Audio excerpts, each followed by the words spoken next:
Salut à tous et bienvenue. Aujourd'hui, on va plonger dans les entrailles d'un séisme industriel.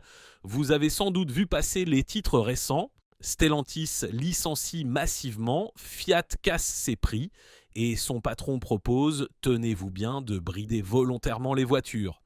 Si on regarde ces nouvelles séparément, on voit juste une mauvaise passe économique. Mais si on relie les points, comme on va le faire ensemble aujourd'hui, le tableau est bien plus radical. Ce qui se joue en ce moment chez Stellantis et Fiat, ce n'est pas juste une adaptation au marché, c'est un changement de paradigme total. C'est l'aveu silencieux que la stratégie du tout électrique haut de gamme pour les petites voitures a échoué et que pour survivre face à la déferlante chinoise, le géant européen doit opérer une mutation douloureuse. Pourquoi l'une des usines les plus performantes d'Europe met-elle des centaines de personnes à la porte ? Pourquoi Fiat veut-il transformer nos voitures en véhicules lents ?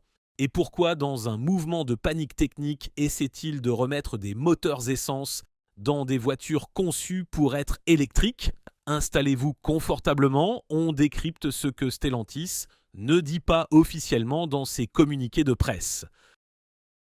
Commençons par le cœur du réacteur, là où ça fait mal, l'industrie, l'usine de Tychy en Pologne. Pour ceux qui suivent que l'automobile depuis longtemps, Tychy, c'est un nom mythique. C'est l'usine qui a produit la Fiat 500 thermique pendant des années, un véritable cash cow, une machine à cash pour le groupe, une usine réputée pour sa qualité et sa rentabilité. Pourtant, la nouvelle est tombée comme un coup près. Plus de 700 postes vont être supprimés d'ici avril 2026. La version officielle ? Les coûts de l'énergie. On nous explique que l'énergie en Europe et même en Pologne est devenue trop chère, pénalisant la compétitivité. C'est l'excuse idéale car elle est externe, elle blâme la conjoncture. Mais creusons un peu. Le véritable problème de Tychy, ce n'est pas tant la facture d'électricité que ce qui sort des chaînes de montage. Cette usine a été transformée pour produire la nouvelle génération de petits SUV électriques du groupe, le Jeep Avenger, la Fiat 600 et l'Alfa Romeo Junior. Sur le papier, c'était le plan parfait, une plateforme commune, 3 marques, des synergies maximales. Le problème, le marché a dit non. Stellantis a parié que les clients européens seraient prêts à mettre 35 000 ou 40 000 euros dans des SUV urbains électriques. C'était une erreur de calcul massive. Ces modèles ne trouvent pas preneur dans les volumes espérés. Pourquoi ? Parce que techniquement, ils sont coincés entre deux eaux. Ils sont basés sur une architecture qui commence à dater face aux concurrents chinois ou même à la Tesla Model 3 qui n'est pas si loin en prix. Les clients ne boudmonnent pas l'électrique par principe, ils boudmoient les électriques qui offrent un rapport prix-prestation dépassé. L'incertitude sur la fin du thermique n'aide pas, c'est vrai, Stellantis affirme que les hésitations des clients repoussent les achats. Mais la réalité brutale, c'est que l'usine tourne au ralenti parce que la stratégie de montée en gamme tarifaire s'est heurtée au mur du pouvoir d'achat. Supprimer un tiers des postes d'une usine qui en comptait 2300, ce n'est pas un ajustement, c'est une amputation nécessaire parce que les produits ne s'écoulent pas. Et c'est là qu'on arrive à la deuxième pièce du puzzle, peut-être la plus fascinante et la plus mal comprise, la vitesse. Olivier François, le patron de Fiat, a lâché une petite bombe médiatique. Il suggère, je cite, qu'il serait plus intéressant financièrement de brider les futures voitures à 120 km/h, voire 110 km/h.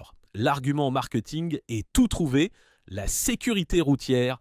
Il dit « La vitesse maximale est de 120 km/h dans la plupart des pays. Aller au-delà est illégal. Pourquoi surdimensionner nos voitures ?» C'est un discours qui sonne bien, très responsable, très européen, mais ne soyons pas naïfs. Ce n'est pas de la philanthropie, c'est de l'ingénierie financière, c'est du cost killing radical. Imaginez une seconde, si vous concevez une voiture qui ne doit jamais dépasser 120 km/h, vous changez tout.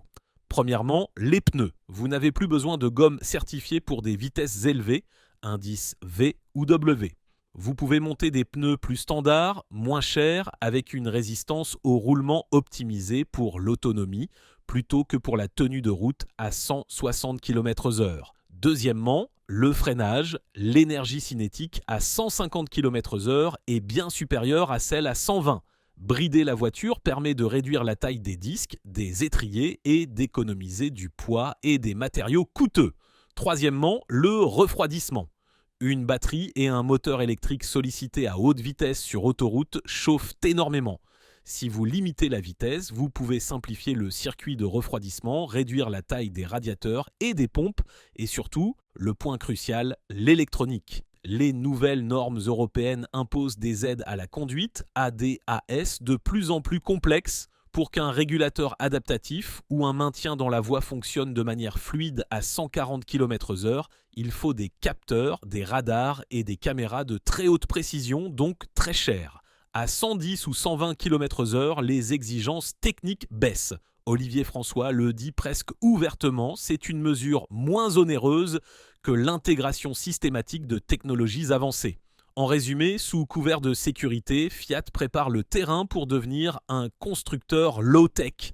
Ils ne peuvent pas gagner la course à la puissance et à la technologie contre BYD ou Xiaomi. Alors, ils changent les règles du jeu, ils vont faire des voitures moins rapides, moins complexes, mais espérons-le, beaucoup moins chères. C'est une daciafication assumée de la marque italienne. Ce qui nous amène à la troisième partie de notre analyse, la panique tarifaire et le retour en arrière technique. Fiat a enfin reconnu l'évidence, nous sommes allés trop loin en matière de prix. C'est rare d'entendre un PDG admettre une telle erreur stratégique. Soyons honnêtes, qui a envie de mettre 20 000 € et c'était même 30 000 il n'y a pas si longtemps dans une Fiat 500 citadine? Personne. Les ventes se sont effondrées, la part de marché de Fiat en Europe est passée de 6% à 2%. C'est une dégringolade vertigineuse. La réaction de Fiat est double. D'abord, une baisse de prix immédiate et agressive. La Fiat 500 hybride légère est maintenant affichée à 18 400 €, soit 5 000 € de moins que l'électrique. La Grande Panda arrive en thermique à 16 900 €. Mais le plus spectaculaire, c'est ce qui se passe en coulisses dans les bureaux d'études. C'est le projet Fiat 500 Hybrida. Il faut comprendre l'absurdité de la situation pour un ingénieur. La nouvelle Fiat 500 a été conçue dès le départ comme une voiture 100% électrique. La plateforme a été optimisée pour ça. Et aujourd'hui, dans l'urgence, pour sauver l'usine italienne de Mirafiori et relancer les ventes, Fiat dépense des fortunes pour faire l'inverse de l'histoire automobile. Ils essaient de rentrer au chausse-pied un moteur thermique, le Firefly hybride, dans une structure électrique. C'est un aveu d'échec terrible de la vision tout électrique. Stellantis réalise qu'ils ne peuvent pas abandonner la classe moyenne. Ils doivent proposer des moteurs thermiques abordables, sinon ils meurent. C'est pour ça que la future Fiat 600 va aussi recevoir son moteur thermique au printemps et que la remplaçante de la Panda aura plusieurs motorisations. L'électrique forcé, c'est fini. Le pragmatisme est de retour. Alors, à quoi va ressembler le futur de Fiat et Stellantis après ce grand nettoyage? On voit émerger une nouvelle stratégie. D'un côté, on coupe dans le gras, licenciement, usine simplifiée.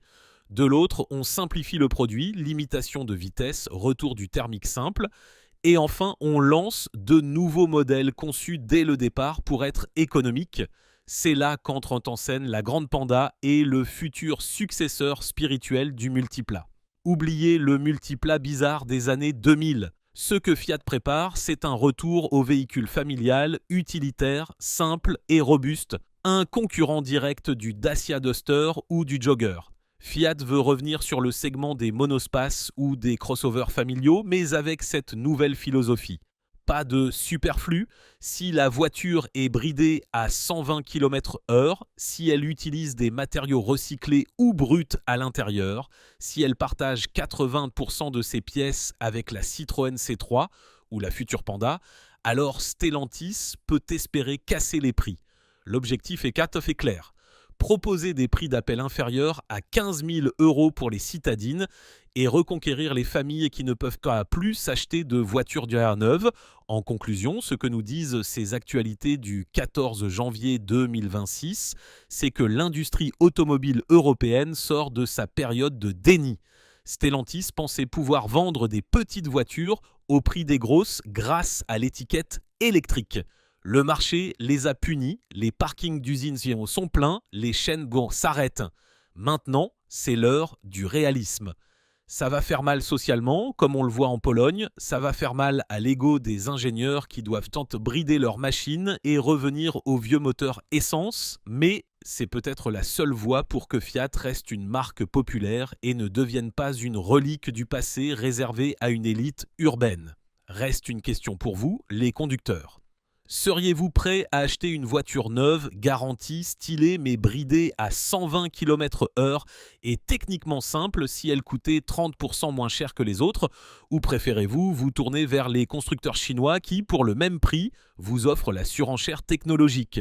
C'est le pari risqué de Stellantis. L'avenir nous dira très vite, d'ici le second semestre, avec l'arrivée de ces nouveaux modèles, si ce virage stratégique peut les sauver. Merci d'avoir suivi cette analyse. On vit une époque charnière pour l'automobile et on continuera de décrypter ça ensemble. À la prochaine.